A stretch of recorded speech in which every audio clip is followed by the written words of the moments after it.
to get through the marathon, you have to imagine yourself at that finish line. You have to imagine yourself running a race and feeling good, and imagine yourself crossing that finish line. That's dreaming.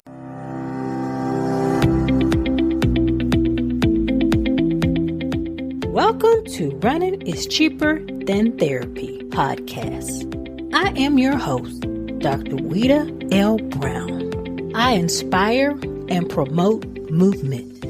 I explain how running adds to life from a mental wholeness aspect, how obstacles can be overcome in life to make it to your finish line. Welcome to Running is Cheaper Than Therapy, episode 86. Today I welcome Terrance Lyles, better known as The Machine or Optimus Prime. Bernard Lyles, who was on a previous episode, is Terrance's father. Terrance, born and raised in Chicago. He began his running career in 2006 after having some personal and financial issues. He called his dad, who was an avid runner, and he started a marathon training program with Rudy Christian. His first marathon was quite impressive. He finished in 4 hours and 7 minutes. He's run over 30 marathons, one 50-miler ultra marathon. And recently he completed an IornMan 70.3 race. Terrance became inspired to help bring more men of color into the sport. He witnessed many women of Black girls run take on the sport, and he began to be inspired to recruit men. This prompted him to form an organization called Men Run Deez Streets, MRDS. It was born in 2013. The year actually I moved to Chicago. He's helped train many men and even women to become long-distance runners, half marathoners, and marathoners. He's also an avid cyclist and swimmer. He believes in helping people become their best selves. He is dedicated to bringing about change to the community and helping others become healthier by running. Please welcome Terrance Lyles to the show. So thanks for joining me today. No, thank you for having me. I appreciate it. So let's just start. What made you start running, Terrance? Oh my God. I was, in 2006, I was just going through a lot. I just, I had, was going through some financial problems. I had just had a kid, a baby, and things just wasn't adding up in my life. I just felt like I was kind of defeated in a sense and trying to find my way and just trying to sort out, I didn't have family things going on. So what I did, my dad, my dad. My dad was always an avid runner. So it just came to my mind one day. I was sitting on my couch and said, I should run a marathon. And I said, hey, if I run this marathon, that means I can get over anything. So I called him that night. I said, I'm ready. He said, what are you ready for? I said, I'm ready to run a marathon. He was like, oh, yeah? And he told me about, okay, if you're serious, there's a group starting to train called Max Fitness. And he told me where to go. He told me who to call, which was Rudy Christian. He was the leader of Max Fitness at the time. So I gave him a call, and I showed up at the intro session, and there was a bunch of different people there. And the energy just felt wonderful. And they said, hey, we're going to train you in Chicago Marathon. This is what you need to do. They gave me a packet, welcome packet and everything. And I looked at it, and I'm like, and I saw all the miles I had to run. I'm like, oh, my God. So needless to say, I showed up. I said, I'm not going to quit. I showed up, and the experience was wonderful. We started off at I think 3 or 4 miles, and then we went up to, how the mileage increased over time. And I just stuck with the training. It was months of training. I think about 5 or 6 months of training. And then come to marathon, I signed up. And at that time, you could sign up maybe about a couple months before the marathon. It wasn't like how it is now, the Chicago Marathon. How much was it? $90. Oh, wow. Okay. And even then, I was still like, I'll do the training, but maybe not run a marathon every week. Rudy would ask me, "You sign up for the marathon? You sign up for the marathon?" And at some point, I just say, I can't show up again and tell this man I didn't sign up. So I pay. He's like, "Look, if you don't have the money, borrow from a friend, tell him you pay him back." And that's like, that's not the case, but okay. I signed up for the marathon week, and I was like, once I put my money, where my mouth is, I'm gonna, So needless to say, I put my toe to the line, October 2006, and I finished the marathon in 4 hours, 7 minutes, 21 seconds. That's impressive. Yeah, for my first marathon, and I was all of lean, 215 pounds at the time, and ever since then, I've been so addicted, so enthralled with running, so enthralled that I went to many cities and ran many marathons after that. So was it just seeing your father run that made you think about, let me try running, how much it affected his life as far as when he started running? It had an influence on me because growing up, we would always volunteer for races. He would always, be involved in the race running community. And so we would pass out. We would also, he would have us volunteering as kids. So I had an impressionable start as to, to run into being exposed to running. So that played they played a part in it. And then also, again, to your point, my dad has been an avid runner. So I felt it was kind of easy to choose to do it and knew that I would have the support. Did he say what took you so long when you called him that time? He didn't say what took so long. I think he was just happy that I was interested in doing it. And he's been nothing but supportive and helping me do just that. So it actually changed my life. I'm not going to sit here and say it solved all my personal problems. But one thing it did do, it gave me such a vast outlook and insight about life and challenges and overcoming challenges that those issues that I mentioned earlier, they just became much more manageable. I became more patient, more solution-based. And if all fails, if you don't have a solution, get out and run some miles and think about it.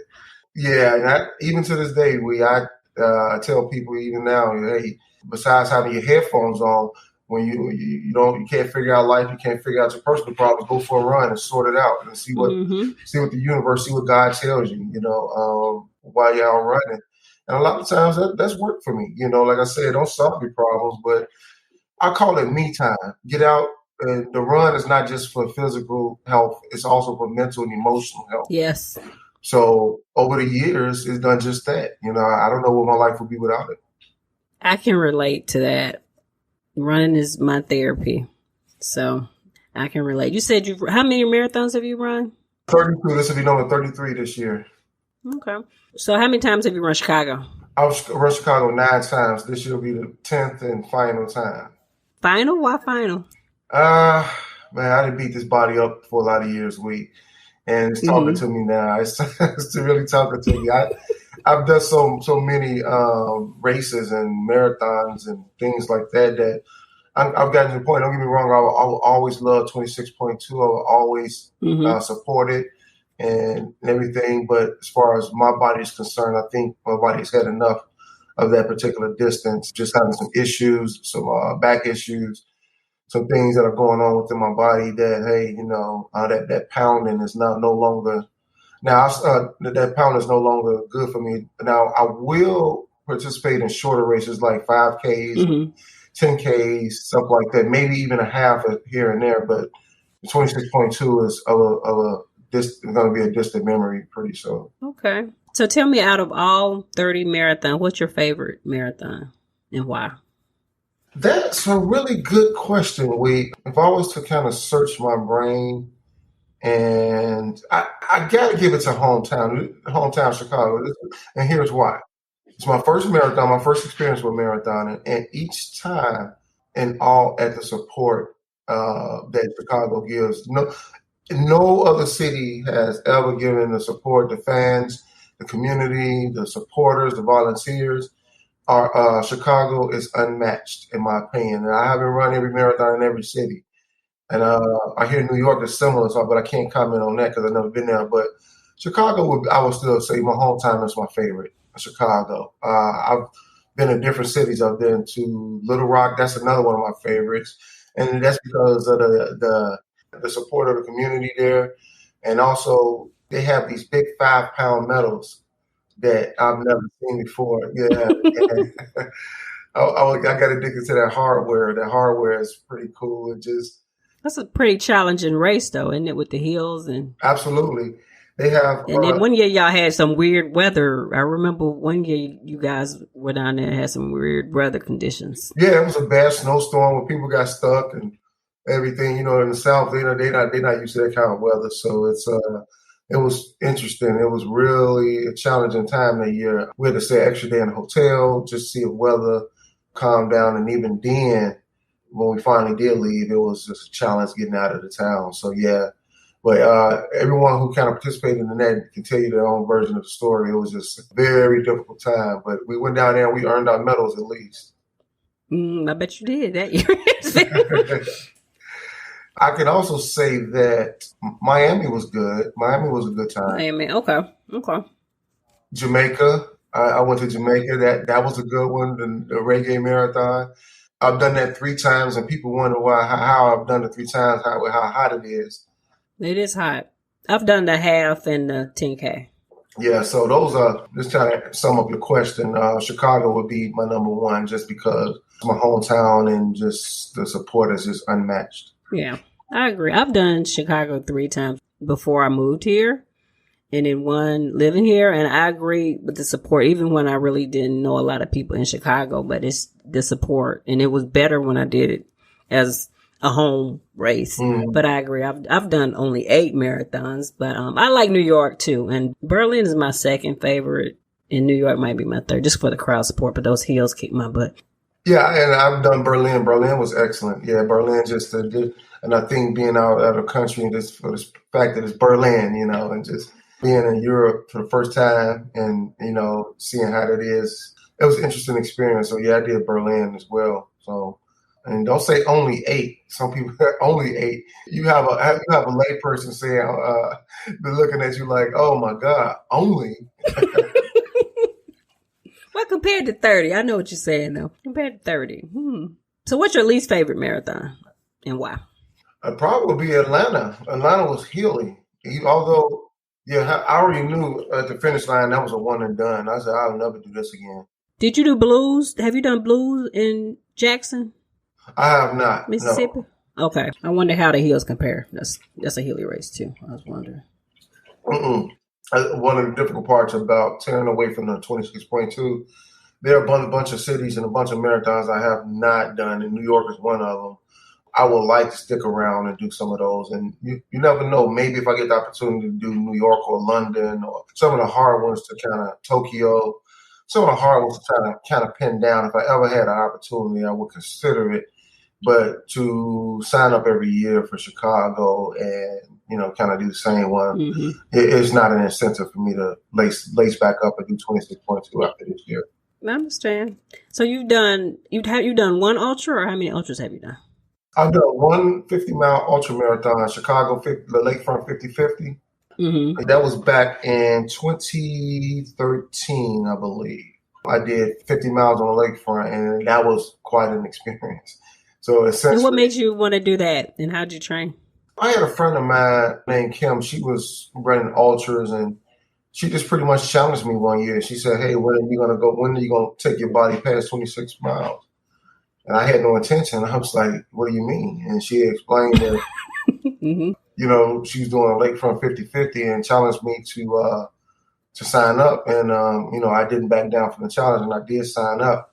How I trained was, I think that year I ran back-to-back marathons. I think during that time I was running Chicago and Detroit. They were kind of like a week or 2 weeks apart, if I'm not mistaken, but they're very close. So that was essentially my training. I did back-to-back marathons, and I just continued on running through the winter until the Lakefront 50-50 showed up. And it was pretty much sheer determination and just pacing myself and getting through it. And it was definitely challenging. But I got through in about 10 hours and 42 minutes. And the cutoff is 11 hours. So I got through it. Would you do it again? Would you do an ultra again? Like a 50K maybe? Nah. No. No, you're like a one and done. One and done. I can hang my hat on just. Matter of fact, I was looking at my belt buckle last night. As a matter of fact, it's funny you should ask about that because I keep the belt buckle kind of close. You know, in ultras you get a belt buckle instead of a medal. Mm-hmm. So I'm really proud to cherish and hold on to that belt buckle because the ultra world won't see the likes of me again. I can understand that. So tell me about MRDS, Men Run Deez Streets. What is it and why'd you form it? You know, when I got a good thing going, I want to share it, you know. So one day I was online and I saw all of these black women and black girls run. I mean, it was a horde of them at a race. I forget which race it was. And I'm looking at all these sisters like, man, all these beautiful black women. And I'm like, man, this is nice, but where are the guys? You know, where are the guys in masks like that? So I just came up with a vision like, hey, shortly after that, I just put a post out on Facebook like, hey, where are the guys that want to run and, you know, get healthy? And I had a whole bunch of people who answered the post. And, you know, eventually we ventured off and did a Facebook Messenger where we were always exchanging, you know, information and things like that and just talking about running. And I would say, hey, you know, I was excited. I was like, I can help you guys do this. So at the time, my running buddies were Dale Morrison, Reggie Williams, Iman. It was pretty much those names. We had a group of, we were actually running anyway. So in the Facebook group, just had to find a name. I had to find a name, you know, for this group. And one time, I think it was Iman, he said, "You run these streets." And I said, run these streets, huh? Mm-hmm. And so I just said, hey, well, men run these streets. I said, instead of looking at it as men running the streets, how about I turn it to something, say positive? You know how they say, hey, you have to run them streets. Mm-hmm. They always put it in such a negative. I said, no. I said, men run these streets. And this time, and I was like, we're going to keep the slang of it. We're going to say these streets. We're going to say men run these streets. And so I put it all together and everybody found it real catchy. Like, hey, that sounds catchy and everything. So I created the Facebook group in 2013. And ever since then, we've been thriving. I mean, the guys I'm just in awe at how they respect my leadership, how they respect my knowledge and my coaching abilities and things like that. And they just believed in me and they stuck with me. And I remember my son, he created our first logo, which is the MRDS, the basic MRDS logo. And I don't know if you noticed that we went through a few logos, but my son designed the first logo. I had a guy make us some shirts, and next thing you know, the orange shirts became so synonymous with MRDS. And our appearance in the community, our appearance on Lakefront, everybody knew us by the orange shirts. And so we became a force. And years later, we're coming up on 10 years in existence, and it's still going strong.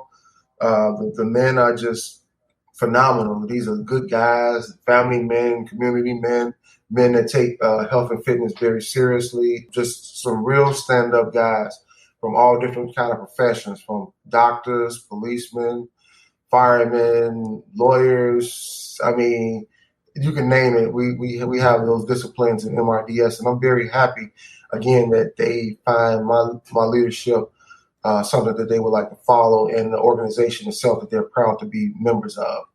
And you guys not only run, you do different events in the community to give back to the community as well. Is that correct? That is correct. A lot of it is not spearheaded through us. We kind of jump onto events that people that may need the help of men. You know, the AKAs have called us for the Thanksgiving event.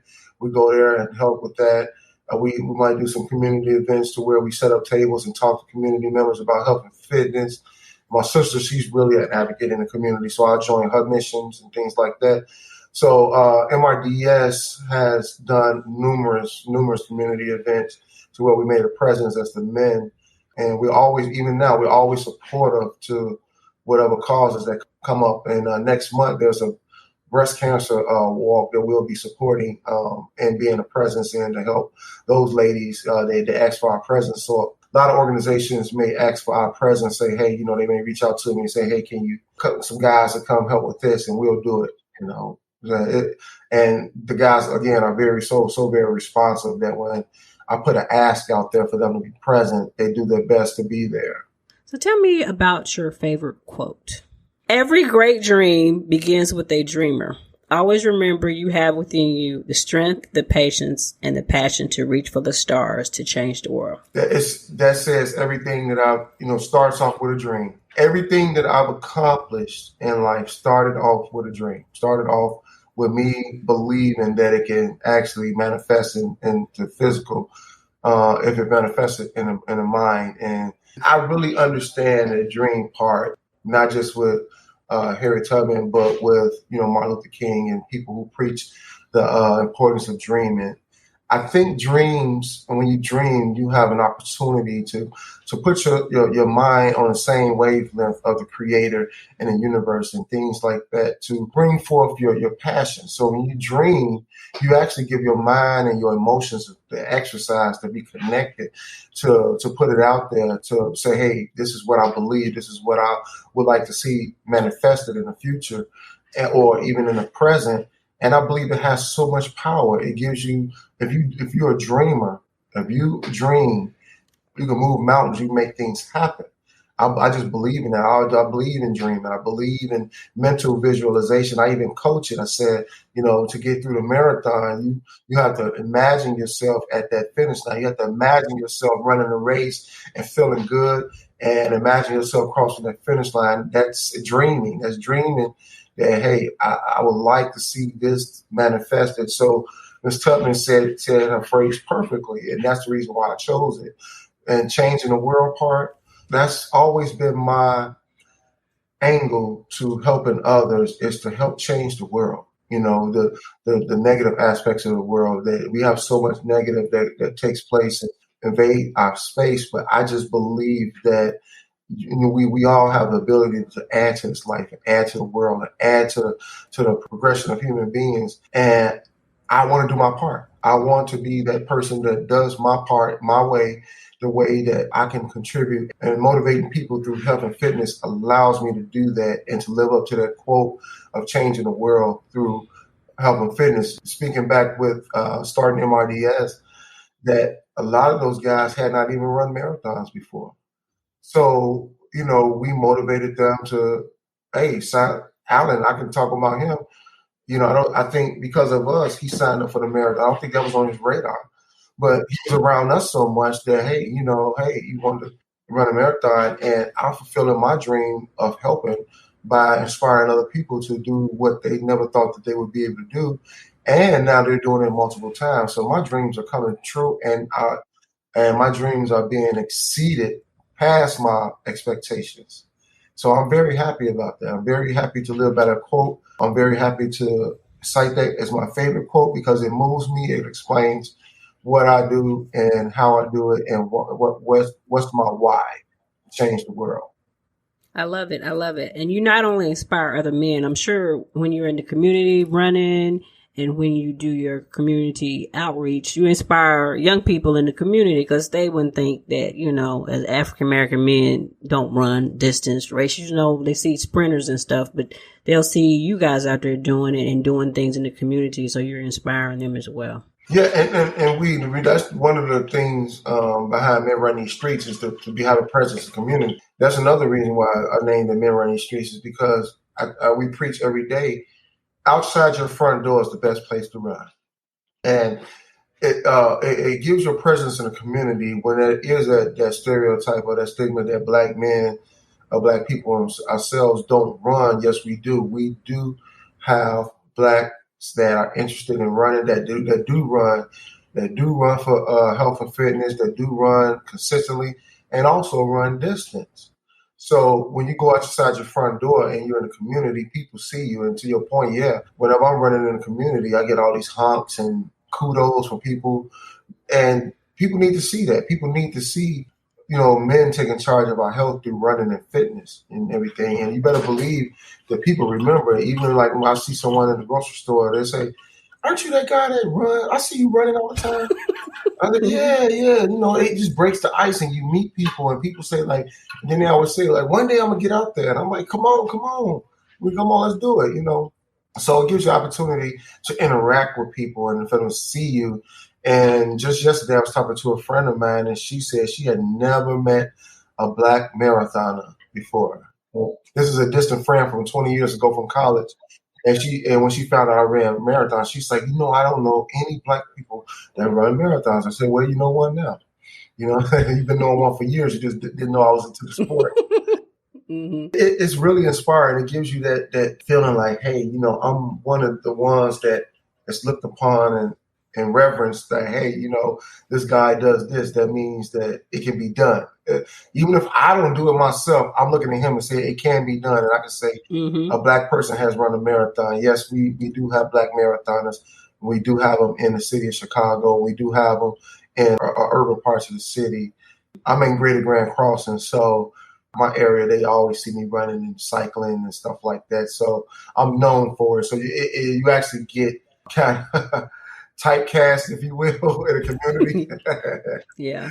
So I'm that. I've been labeled, and every time someone sees me, they talk about, they all running always come up. They know I run, they always ask about it. I show up to a barbecue, I show up to an event. I guarantee you someone's going to ask me about running. Mm-hmm. Yeah, I'm sure they are. Yeah, that's how it goes. So you took on another challenge this year and completed Steelhead 70.3 triathlon. I did. So what made you pick a 70.3 as your first race? And I put it out on a post last week, I believe. I got some interesting friends, and I would say the word crazy there. No, let me just say crazy friends. That's all good, though. My triathlon friends, they've been really trying to get me to come into the sport. The ones that are actively in the tri world, always talking about it, always pushing. So I just got influenced by friends. I got one friend in particular, Anastasia Walker. Yeah. Yeah, she's a bully. She's a bully. So, the way that went down, it was always, hey, for the last couple of years, when are you going to get a triathlon? When are you going to do a triathlon? And so I said, well, if I do one, I'm going to do the half Ironman. And so, I had never previously done any triathlons or anything. And so this year was kind of different. Anastasia, I don't know what put it on her mind and challenged me but she did this year, even though previous years I said I was going to do it and I didn't. So she was like, well, you should do Steelhead. And me not knowing anything about, I was going to do Muncie, but Muncie was too, I think they were October. This year, I didn't want to chance that, but June, I said, I can do it June. I said, hot weather works for me. I can do June. She would ask me all the time, have you signed up? And I was like, not yet. So one day I look up and there's $200 in my account from her. No, really? Yeah. So I'm looking and she's like, yeah, you ain't got no excuse now. I put half on it. I was like, oh, my God. You like, I got to do it. I got to do it. I said, I can't send this lady her money back. I said, I got to do it. So I signed up. I said, here we go. So I, sat on my computer, signed up for it. And as soon as I pressed the button, I was officially registered. From that point on, this was back in February of this year. And from that point on, I did bricks 5 days a week. I did 2 sports a day for 5 days a week. Mm-hmm. I really didn't have a really specific training plan. I just put in my mind that, hey, I'll just put in the work. And, and I did look at a couple of half Ironman videos and people who had a couple of tips. Overall, I did not have a specific coach or a training program. I just said again, for 5 days a week, I'm going to do 2 sports a day. And I'm going to mix it up, cycling and swimming and running and cycling. So, and it wasn't no written out plan. I just got up every day and just made time for 2 sports. Okay. Yeah. You already were cycling though, and you've been swimming. Have you been swimming your whole life? I've been swimming for the last 12 years. So, yeah. So I've been participating in all sports for a lot of years. I just had not put them all together in one single competition like the Ironman or any triathlon. And this year, June 25th, I believe that was a day, Sunday, June 25th, I completed my first competition. In season 5, we will continue the segment Ask the Doc. If you have any questions related to musculoskeletal health, please email me, send me a message via social media, or click on my website and leave an audio message. Select messages will be answered on the segment. So, if you've been swimming for 12 years, but were you swimming in the lake? Because Lake Michigan, of course, is different from a pool. A little bit of both, right? And I tell you that I'm not a fan of open water swimming. I can do it. I know Lake Michigan, and a lot of times I just don't want to deal with it, But don't get me wrong, sometimes it's a joy. Other times, like for instance, I was out there a couple of weeks ago with my friend Howard, and it was choppy as ever. And we went to like the second buoy, and I was like, look, man, I'm going back. Yeah, Howard is a fish. Yeah. All right. You know Howard, yeah. So yeah, I know Howard, yeah. I say, I don't mean to mess up your swim or interrupt your swim. I'm not going further than these two buoys. And I turned right back around and went back. So I'll do it, but I'm more a pool person. And, some people like the open water like that. Don't get me wrong. Sometimes I do like it. I do enjoy it. I would say I'm more 80% pool water, 20% open water, but long as I know what I'm doing while I'm out there, I can open water swim. I can do it. I've done it in calm conditions, and per Steelhead, I've done it in crazy conditions. Yeah. Tell me about Steelhead, your first race. Well, Steelhead was interesting, the swim part, right? So before Steelhead, I had did 2 open water swims, and both open water swims I had problems. And one of the problems was hyperventilating, Okay. But I do know when I hyperventilate, it's like, hey, just calm down, just relax, calm yourself, and get your groove going. So when I got to Steelhead, same thing happened. The water conditions were terrible, and the waves were like on the way out, the waves hit you. So did it get worse? It started off decent, not calm, but manageable. Then it got worse. And matter of fact, from what I'm told, if it was 20 minutes later than the start, they would have called the swim. The boats were rocking. They started rocking real heavy and everything. So I guess they was how they were gauging the water condition. And when I got out there, same thing happened in the water. Maybe about 5 minutes into it, start hyperventilating. And I start, but I knew the whole thing about open water swimming is that you got to know what you're doing. You can't just get out there. How do you get to know what you're doing without getting out there and getting in it? You got to get out there and get in it. It's a beast that you can't run from. So at that point in Steelhead, when it happened, I mean, I had to say that I had a guy that I looked up, like, in the head of the line when we was trying to get in the water. This guy looked so in shape. He didn't even have on a wetsuit. He had some kind of tri-suit on. And I just said, this guy's going to get it. He's going to get it. So when I'm in the water and I'm having problems and I see him get on the boat, I'm like, oh. I said, my hero done got on the boat. Oh, no. I said, he didn't know he was my hero because I just picked him out because he was so in shape and he had a badass haircut, badass body. Excuse my language for that. But this guy was like, I know he going to get it. When I saw this guy get on the boat, I'm like, oh, no. I was like, but my stubbornness would not allow me. I said, I didn't come this far. I said, I've been here before. So what I did, I treaded water and I dog paddled until I calmed down for the breathing because I had, the waves. And at the same time, the waves are hitting you. Waves are relentless. They don't care about you calming down. And the water, you just got to do what the water says, So after about 5 minutes of calming down, dog paddling, I just did one stroke. And I said, if I can make it to this buoy, I'm going to make it to that buoy, and I'll judge from there. So I made it to the first buoy, then to the second buoy, and then next thing you know, I got my groove going. So when I got to the turn buoy, I said, I got this. So I got to the turn buoy, and it turned right. And at this time, it's just the waves were coming to my face. But when I turned at the turn buoy, of course, it's hitting me on my left side now. But at this time, I breathe on my left side. I breathe on my left side, so I had to be creative. I had to get on my right side a little bit and breathe from my right. I comfortably on my left side, but basically, I just had to hook or crook that swim. I finished the swim on time. You get an hour and 10 minutes. I finished in an hour and 1 minute. Okay, you were like, and it's on after that. After you got out the water. After I got out the water, I said, "Oh, it's game on." I said, "So of course, cycling per what you mentioned, I've been doing that for years. So I got on the bike, killed the bike real good.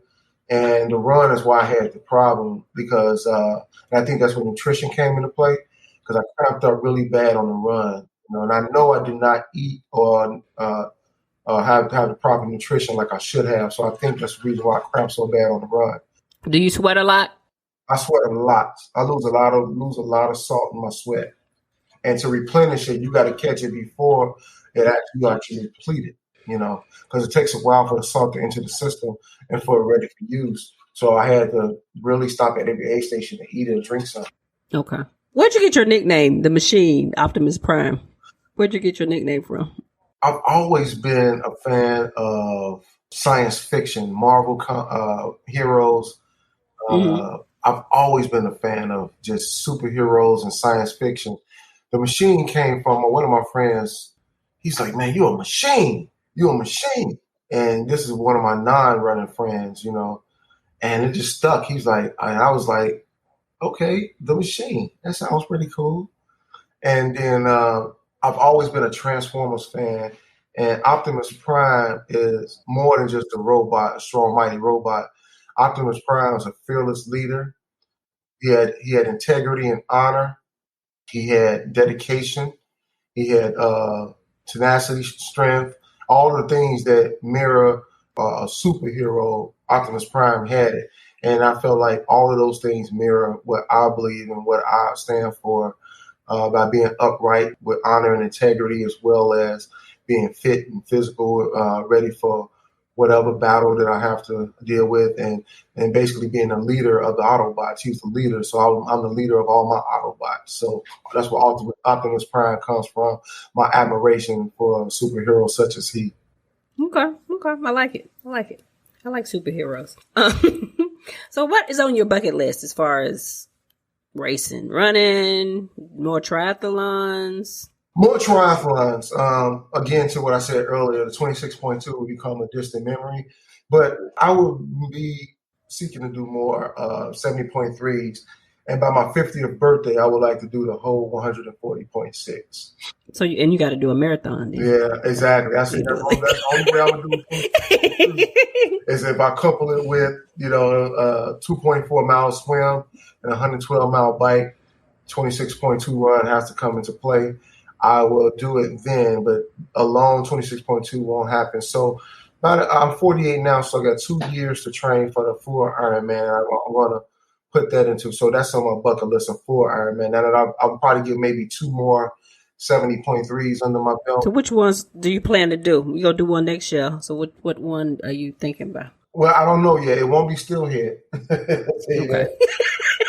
It would not be Steelhead. Of course, I can conquer Steelhead, but I just don't want to be in a race where there's a chance of the swim being called, because I wouldn't feel good about that. I want to do the whole thing. I want to do everything. So I'll between now and the end of the year, I've been kind of narrowed down what I'm doing 2023 as far as 70.3s. But I'll at least get 2 more of those, and then by 2024, I would like to do the full 140.6 full IornMan. So part of my podcast is to feature guests who have overcome obstacles to make it to their finish line. Can you tell me about an obstacle you had in life, whether it be running or multi-sport related or just in general that you've had to overcome? Oh, I got a laundry bag on. Growing up was very difficult for my family. I grew up with nothing. I remember hungry days. I remember days with no lights. I remember winters with no heat.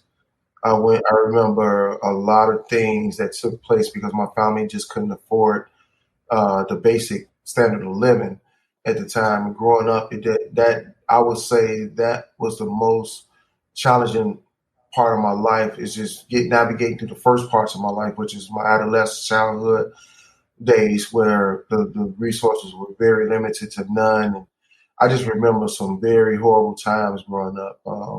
And with poverty comes other things like, family disputes and all kind of things that take place that you care not to mention, but you're going through it. So I would say growing up poor is the biggest challenge that I've ever had to deal with, because at that time, you're a kid, you have no control over, what adults do and how adults carry about. And although my mom did everything that she could to provide, she just didn't have, the resources, and she didn't have the means to provide and everything. And just seeing her struggle with us, and that played a lot into my success today. And I used to always wonder, like, man, why are we growing up so poor? Why is it so hard? But you know what? It made me so strong. It made me so hungry to be successful in life, whatever it was. I remember as a kid, I just shouted it out. We was living in this apartment building, and we have any heat. That was I remember. I can almost remember how it felt just to be in a freezing cold house. And I was like, when I grow up, I would not deal with this. I'm gonna be somebody. And that motivated me. I never wanted to experience those days again in my life, ever again. And to this day, I have been hungry. Everything I've succeeded in, I went into it. I had to believe in myself. I had to push myself. I had to work extra hours. I had to grind. Mm-hmm. Everything I've accomplished, it comes from that distant, horrible nightmare memory of my childhood, where I was doing all those things I mentioned, that made me never want to ever visit those days ever again, ever in life. So I always wanted to stay ahead. I always said, hey, I'll work 3 jobs if I have to. I'll do whatever it takes to never experience that lifestyle again. Even when I talk about when I ran my first marathon, and just because, by that time I graduated college, and I had a job, but that didn't mean that the problems stopped. They say to be successful, you should go to college, blah, blah, blah. And that's what I did. I just like, hey, if that's what I got to do to be successful, I'm going to college. So when I graduated college, I secured a position. And even still, the lonely day in 2006, where I felt like the walls were closing in, I felt like, that's my juice and my drive behind running the marathon. I always found a way out of an obstacle. Even now, even to this day, obstacles show that they bear their head. But I always think about those days that when I didn't have, and when I didn't have the means. And the way I view obstacles now is that I'm an adult. I'm an able-bodied adult, mentally, physically, emotionally strong, that I can overcome anything. And it comes from those childhood memories. It comes from the fact that I didn't have anything. But now that I'm able to control my own destiny by being my own man and being my own self, I can overcome anything. So to sum up your inquiry about the toughest obstacle, growing up in the city of Chicago was the toughest obstacle. And I didn't even mention the outside factors. Not only when I left the house, I had to deal with bullies, gangbangers. I had to deal with just the urban community itself, just the not so good things that were taking place in the community. I had to deal with everything. And like I said, this person has been beat up in life. I've been beat up. I've been, chewed up and spit out, but I still stand here strong to say, hey, that I survived it. I'm going to continue to survive until, the lights are completely out, if you know what I mean. That's my life. That really drove who Terrance Lyles is today, by what I've endured in my childhood and my thought process that is created today because of it. If an adult Terrance could go back and talk to your younger self, what advice would you give yourself? I would tell myself to slow down. Let me explain. Of course, I would not. Everything I talk about my childhood, I didn't have any control over. But I'm talking about the time when I had control, when I became an adult. When I became an adult, I lived so fast, just trying to get everything so fast, didn't have any idea how life is. I'm 21 years old. I'm in maybe like third year of college, and I was just moving so fast. I was just getting involved with a lot of things that I shouldn't have been getting involved with so soon. I was just kind of a person that I wanted everything. Like if I felt like, hey, if I did this or I worked hard, I should have it right now. I would tell younger Terrance, hey, slow down, get some mentor. I would tell him to get a mentor or mentors that are successful. And that's one thing that I kind of regret that I didn't do starting off my career as a young man at 21 years old, is get a mentor to guide me and to show me the ways to go. And when I first got to college, I was just getting involved in partying and things like that. And I had, the first time out of Chicago, I wasn't studying like I should have. I got kicked out of university. I had to get myself back in. I would tell that younger person, Terrance, get a mentor, slow down, get your bearing, do your work like it's supposed to be done, earn your fun time. So it took me about 3 good years to really learn how to be a student and to really have a social life as well. I would tell that person, the younger Terrance, don't jump into immediate relationships. Test the waters. I would tell that person that. Don't just jump because you're having fun at the movies and things like that. Like, oh, we can be together because we had fun at the movies. Like, no, you had to. I say make someone earn their position in your life. Don't just fall for the first actions of people, which a lot of times we fail for. So that's one. And I'm telling you these because these are some of my regrets growing up, coming through the ranks and everything. Say slow down, get a bearing. Think things through before you act. I would tell that person that. And the third thing I would tell that person is, second or third, I think it's third thing. But overall, I would tell young Terrance, don't spend your money frivolously. Have a plan. Mm-hmm. Stack your chips. Start investing. Start putting. If you can buy a $20 bottle of whiskey, you can put $10 into a fund. I would tell that Terrance just to, at 21 years old, start saving. So when you become 41 and 50, your money has grown over compound interest. I would tell Terrance that.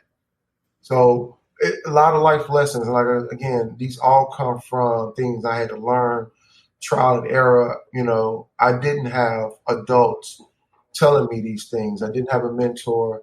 Although I had adults in my life, they were not telling me these things. My mom, considering how I outlined how we grew up, any money she got, she was spending it. Saving money, like, no. She's like, no, we need things now. That wasn't my family's thought process, to save and invest and acquire assets. That wasn't what they were thinking.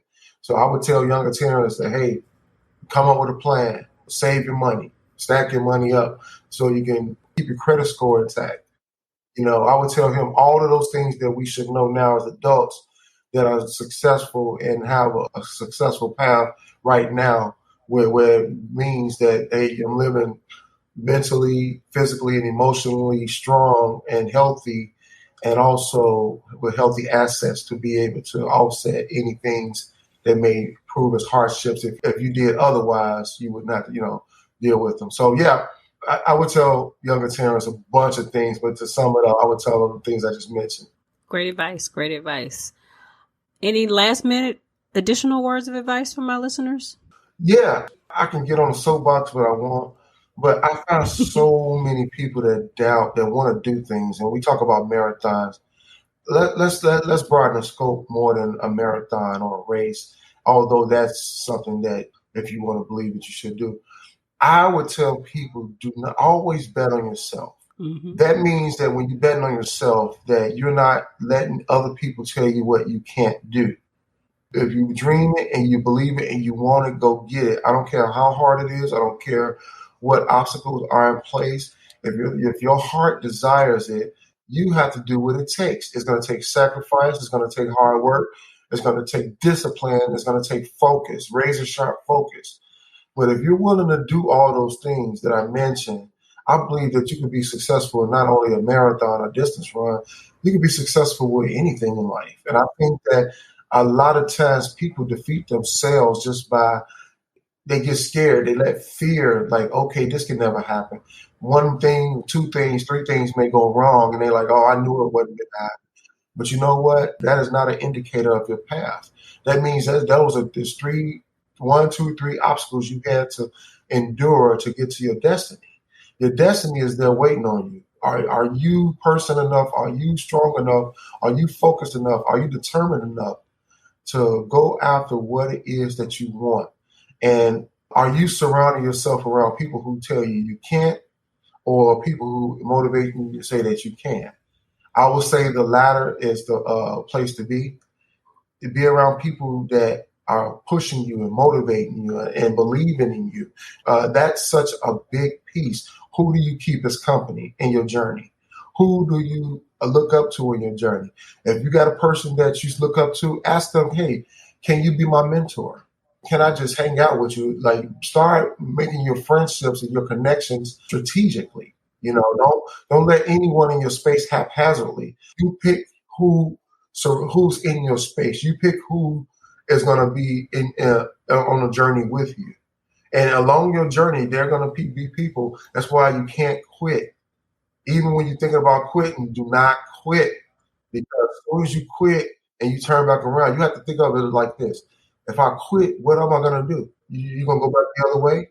And you know that going back the other way is just like a waste of time. Why would you do that? So that means you got to go forward.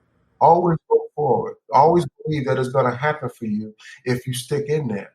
And so many people have so many regrets because they quit in the face of adversity.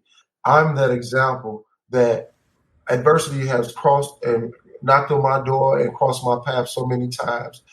But the way I look at adversity is that I got to spend this time and climb this wall and get over this obstacle, but I'm going forward, and you should do the same and to never, ever quit. I don't care what it is that may come before you, never quit. That would be my last words to the audience, that, hey, just stick in there and you will get to your dreams and destiny. Great advice, and I agree 100%. And it's interesting you talk about just not only in sports or running, or I think sports and racing mirrors life, because if you got the dedication to train and to make it to that finish line, that confidence kind of can carry over in life. You don't always have great races. You don't always have great training days.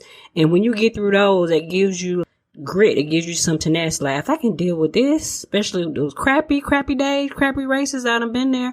You can deal with stuff that happens in life and realize that it's just an obstacle, and if you keep on going, one foot right in front of the other for momentum, that you're going to be successful. So 100, great advice. 100, one foot in front of the other, whether it's a race or whether it's a race for life and your dreams or where you want to be, one foot in front of the other. No turning back. Go for your dreams. They should say, hey, have a plan A, plan B, plan C. I kind of agree, but at the same time, I'll give it a little pushback. I want my plan A. My plan A is, that's what I want.